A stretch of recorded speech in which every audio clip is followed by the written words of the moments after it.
Welcome back to the Dreamhack Dallas Regional Championship for Magic the Gathering. I am Niall Joan Rivers, joined in the booth today by Mason Clark. Mason, we've seen a lot of really great Magic today, a lot of really tight games played by very incredible players. I'm excited to get into what is round 13? Is that where we are now? Yeah, and round 13. We've got a pretty exciting one. So we have a Gruul Aggro deck piloted by Adam Weiss here. Very cool. What do you think of this deck? Yeah, these Gruul Aggro decks are trying to go underneath everyone, kind of similar to Convoke in what we've seen, but they're using sort of format all-star Slickshot Show-Off, who is just dominating lots of the other formats as well, using that as a way to kind of pump it up and sort of kill the opponent quickly. Gruul Aggro is, sort of a fan favorite deck. People love to play these sort of, low to the ground creature decks with some combat tricks. And Adam is bringing it here today and is live still for the Pro Tour, very much so. So we're going to see if Adam can win it up here and maybe lock himself a Pro Tour invite. Yeah, now Adam is up against Alessandro Smith on the 4-color Legends Slogurk deck that we've already seen so much of in this tournament. What are your thoughts about the deck? What are your thoughts about the matchup? Yeah, I mean, Slogurk, once again, we saw it before in the hands of Jason Yee. This deck is just so good at setting up inevitability. In this matchup, though, I think it's going to be a little bit tougher because the fast speed of this Gruul deck is going to make it hard to set up those pieces. When we saw Christian Valenti play against Jason, just playing a blue-eye control deck didn't have the pieces needed to put a clock on. This Gruul deck, very much going to put a clock on. Yeah, well, I think our match is ready, and I'm very excited to get into it and see kind of how this goes. We've got Adam on the left here with the Gruul Aggro deck, and Alessandro on the right with the 4-color Legends. Yep. Play draw is going to matter a lot, and it looks like Adam has Slickshot Show-Off and Kamano faces Kakuzan in hand, which is a start we've seen from the Gruul Pioneer build, and just a real testament. Judging by the number of cards in the smiley face Alessandro has set up here, I think they have taken a Multi 6. Looks like that is reflected by the dice on the decks as well. Yep. All right, and we're going to have a turn 1 Kamano for Adam. You start getting in your damage early, get it in often. Yeah, and getting the Slickshot Show-Off on turn number 2 just means, one, we're going to have the air oh my gosh, we drew another one. We're going to have the air covered. There's almost nothing from Smith's deck that can block it. And when eventually we start casting, spells, we're just going to unleash the hurt. Yep. So, I mean, already doing a ton of damage to Alessandro. He's going to get an Inti down for turn 2. Great thing to have on turn 2, but it feels like against Gruul Aggro, just moving so fast, it almost just doesn't feel like enough. Yeah, I mean, this is the problem, right? We need to set up our pieces as this deck, but it's hard when we're getting pressured like this, and play with fire on the NT is just going to put us on the back foot. Yeah, and that also, because of the etching, exiles the NT, right? So even all of our Takanuma, honest, rusty tricks, they just don't matter anymore. Yep. And you see Smith down to 9 already. And that, this is one of the decks that Adam wants to play against. Adam is like a toxic Convoke type deck. They love to play against these sort of decks and go underneath you very quickly and kill you. But this deck has protection for its stuff and is trying to use it on a few creatures. Now, in this game, Adam actually has a lot of creatures. But, normally it's kind of a mixture happening more. Very similar to, like, in fact, if you played Modern of old. Yep. And Alessandro playing a rusty, but, as we just talked about, doesn't have anything that they can hit. So it's just going to be a body, which is important in these matchups. But we're going to see the adventure side here of the questing druid, the Seek the Beast, which is going to exile the top 2 of Adam's library, and you can play those till his next end step. It's also going to trigger the prowess on its prowess creatures, and we're just going to swing out for a ton of damage again. Yeah.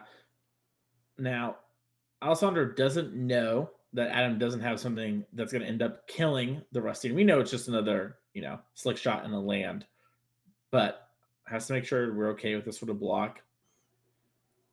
Yeah. Trade away the Honest Rustine. Go down to 3. What a scary place to be. Yeah, and speaking of the place to be, it might be Alessandro on the play here in a second, as we know the Slickshot Show-Off is in hand. There are no reach creatures except for Titania, which is a big play, but we don't have enough green mana for it right now. Yeah, and looks like the players are just trying to make sure they understand exactly how much damage was dealt last turn and where everything's at. Yeah, I think what might be happening is a lot of these sort of bottling effects are until the next turn. So I think the judge might have said, "Hey, your giant's still over here," and Adam's like, "No, I did this," and they're like, "Oh, okay, wait, what are the life totals?" Blah blah blah.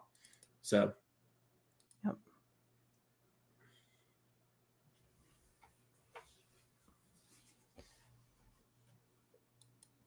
It is just incredible to see how fast this Gruul Aggro deck can put the hurt on a deck like this, as we're going to see a Relic of Legends come down and then a Rona, which just will not be able to stop the Slickshot Show-Off that is to come. Yep. Yeah, and if you're Alessandro, you're just in those spots, you have to make plays like, well, how do I win the game? Right?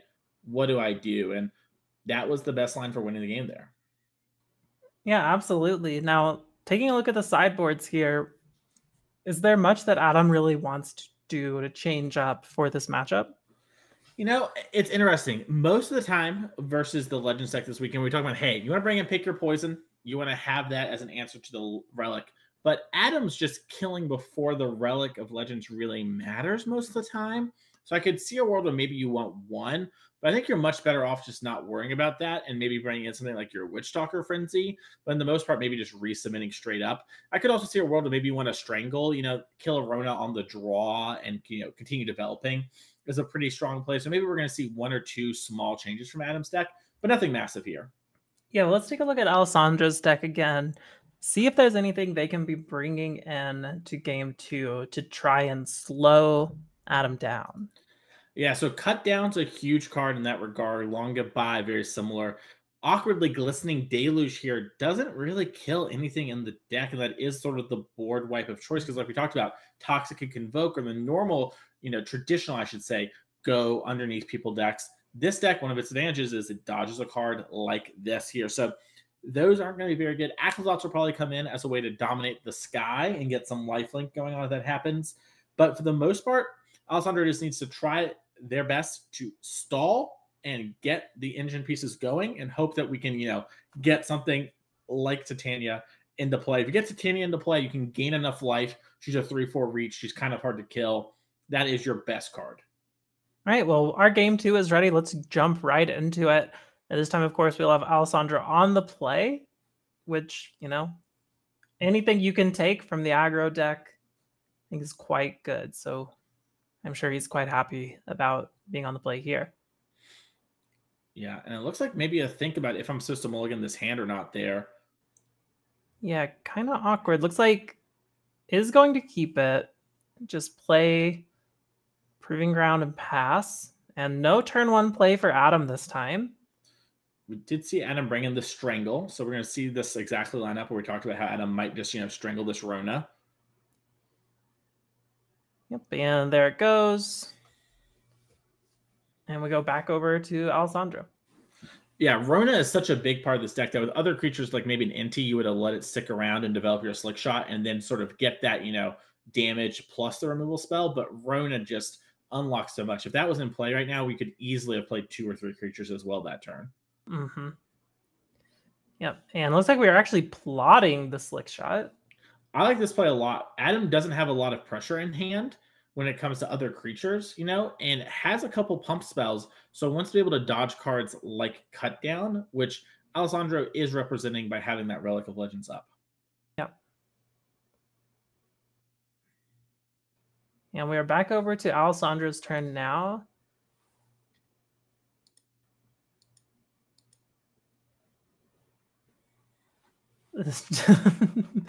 Tapping around, doing a lot of math. Yeah, it looks like there's another Rona in hand and a Go for the Throat. And a Slowgurk. Not sure what else, but important pieces for sure. Is that a Boseiju? Yep. Yeah, Boseiju. And I think the last card is a creature, although I'm unsure which one it is. Oh, it looks like Vorinclex came in. Yeah, Vorinclex did come in. Now that does have reach. That is very important. And we're going to get 2 forests, put them into hand. Now, Adam does have that Witchstalker Frenzy I talked about in sideboarding, and it has the double striking giant as well.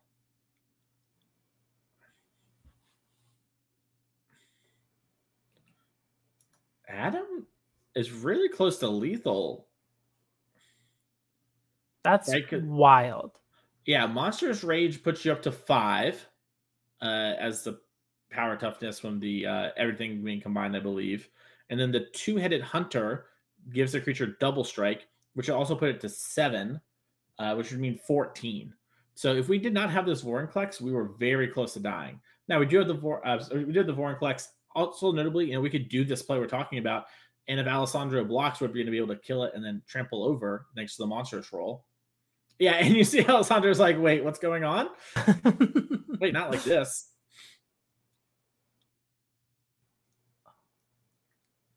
And is going to block.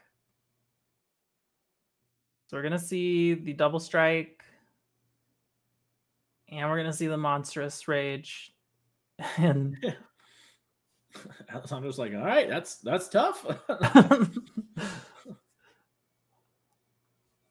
Oh, and that is just a ton of damage. So we're going to get +4 just off of casting the 2 spells. We're going to get effectively +3 from the monstrous rage.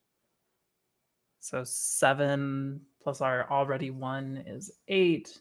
Trample over like what? 8 more. It's with a 2 and the 8. So yeah, so 10 more. Jeez. Yeah, I mean,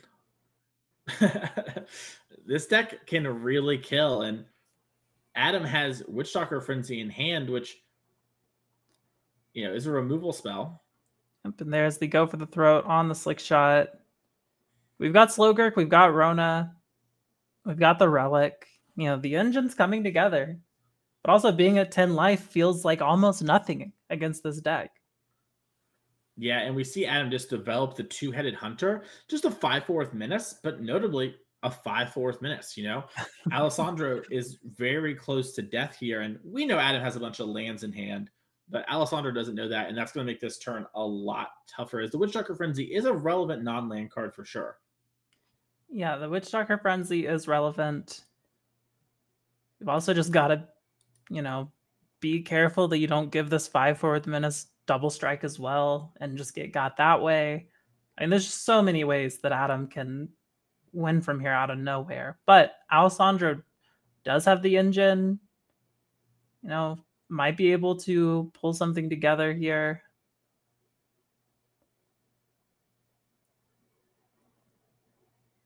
Looks like it's just going to pass after cycling this Triome.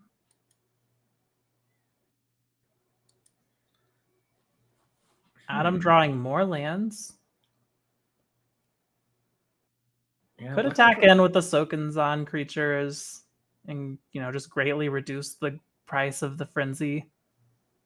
Oh, can also activate this land. The Restless Ridgeline. It's a pretty nice creature land. Sure, it is going to get Boseiju before it gets to attack. So that's really nice follow-up for Alessandro. Yeah, and the 5/4 menace here, kind of weird. If we were to attack into it, Adam would probably have to kill the Slowgurk when the damage is assigned.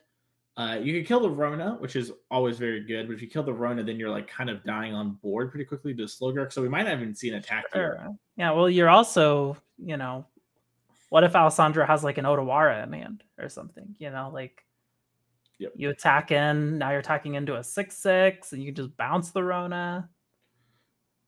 Yep. Looks like the Rona activation, we're going to discard a land. Slogurk's up to 3 counters. It's looking pretty good for Alessandro. Yep. And we might even see something like an attack with the Gurk and then bounce itself back and replay. We're seeing a duress, and yeah, jigs up, Witch Doctor Frenzy and lands. Yep. More like the Jinx is up on that one.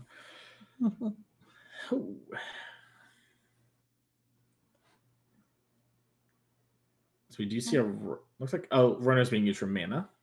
Yeah, that's how it appears. Oh, it looks like we are activating it. And there goes second relic. Everyone's least favorite relic. Yeah, and discarded immediately. And here comes an Inti.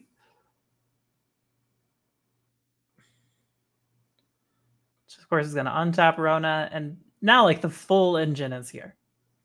Yeah, this is what we talked about. Alessandro just needs to stave off dying and get this going. If you get this going, you can overcome most things in the format. Yep. Very, very powerful here. Slogurk up to 4 counters.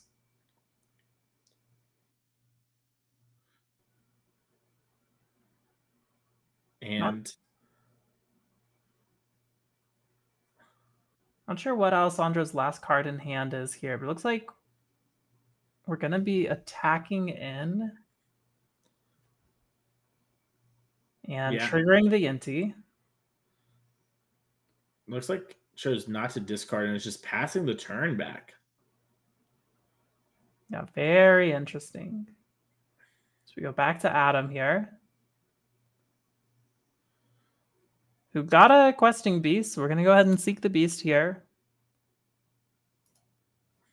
And we got a demonic ruckus off of that, as well as a mountain.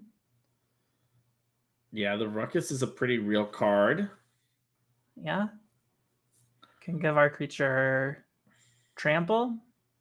And also gives a menace, but, you know, already had that. Nice little +1/+1. I don't think you can plot from the exile zone. No, you plot from your hand only. Okay. So it looks like we're going to cast the questing beast and then cast the demonic ruckus. Makes sense. We have all this mana. We know we don't have any other spells in hand, and we're going to get our trigger now on the questing beast. The questing druid, excuse me. Does the ruckus give haste as well? No, it is menace and trample. Okay. And +1/+1. So setting up for the next turn there with that play. Yep, swing for 5. Does Alessandro have a way to stop this damage? I don't think so, but you also know that the hand is just, lands. Right. Honestly, the real question I have is, if you're Alessandro, if you had something that could stop this, you can probably kill the questing druid, which means you can probably win the game. Yeah, as Alessandro was saying, hey, I have lethal crackback. Yeah. And Adam Wise is going to lose that game too. And, that Vorinclex looked like it was going to be over. It was impressive if we even survived turns past that. Yeah, that was so crazy to watch. So we're about to get into our game 3, which of course is going to put Adam back on the play, something that could prove to be very, very important here. But we really saw the power of, once Slogurk is able to assemble its pieces, it is just very hard to stop it. Adam on a mold of 5, Niall. A mold of 5, but a pretty decent looking mold of 5. I mean, we've got the turn 1 Kamano. We can follow it up with a Swift Spear and the Play with Fire, which we just drew a second Play with Fire as well. So we'll go ahead and get in just a couple points of damage here. Yeah, if Alessandro has plays like Inti as the follow-up 2-drop, that's going to be pretty devastating. Here's a Duress. You get to look at 2 Play with Fires.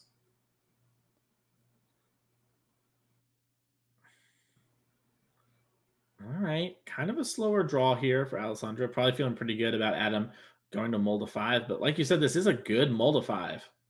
Yeah, so we're swinging in for 4 here. And, you know, Adam being very disciplined with this play with fire. Yeah, I think he's holding a snakeskin veil in hand as well, which means if Alessandro tries to, like go for the throat or something like that, there's going to be a bit of a blowout. So I'm going to be curious to see if Adam maybe like upkeep plays with fire in order to try and, set up the draw, stepping at the prowess triggers. We're really interesting to see how this game progresses. Yeah, very, very interesting spot for Alessandro here.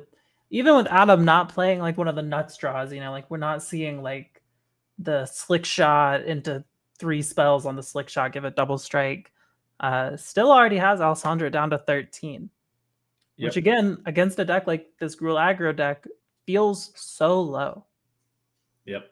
And with that pressure on the line, I think both these players are probably going to be in a good position to make the Pro Tour at 10-2 with the last 2 rounds. They probably can pick up a draw in the last one, but they are very live for that top 8 in that world slot, not even counting the money. There's a lot on the line. Right, and we're going to see a fugitive Codebreaker come down for Adam and just going to swing in for 6. Take Alessandro down to 7.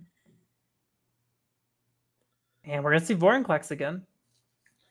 Yeah, but I think this is lethal. I think it's lethal too, especially if the Swifter doesn't get blocked, it's going to go to a 4/5, and that's for sure lethal. Well, I don't think it matters because the Codebreaker also has prowess.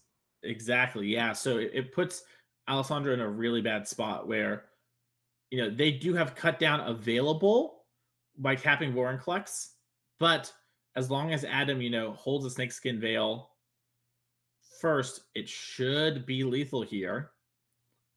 Yeah, so gotta block the biggest creature. Looks like they're just making sure where we're at. We've blocked the Vorinclex, so priority goes to Adam. Adam's like, I'm gonna play with fire you. Present lethal due to prowess. And then, like you said, even if Alessandro has that cut down to respond to the prowess trigger, we know Snakeskin Veil is in hand for Adam. Oh, and a Boseiju. Very cool, but the Snakeskin Veil is going to secure the victory for Adam. Ooh, that's his 11th win? Yeah, Adam should be in a great spot, should be locked for the Pro Tour and very much live for the top 8 of this event. So congratulations to Adam, second RC, making it all the way to the Pro Tour, maybe even our top 8. We're going to have to see how round 14 goes for Adam and all the tiebreakers and everything, but an impressive showing and shows just how good this deck can be. I mean, that was a mold of 5 in our critical mass aggro deck. We didn't have the busted draw. We had a good draw. We didn't have a busted one. Just, swung in with 2 damaged creatures a bunch of times and won the game. Sometimes that's all it takes. That was so incredible to watch. Great job to both players. I mean, Alessandro really did the best they could, I think. Took one of those games and just you're on the draw against this deck twice. That is tough. That is a tough position to be in. Yep. And, you play the Vorinclex, you kind of hope things are going to work out, and it just didn't end up that way. Right. And now we are going to have some more Magic after a very short break. So stay tuned. We'll be right back.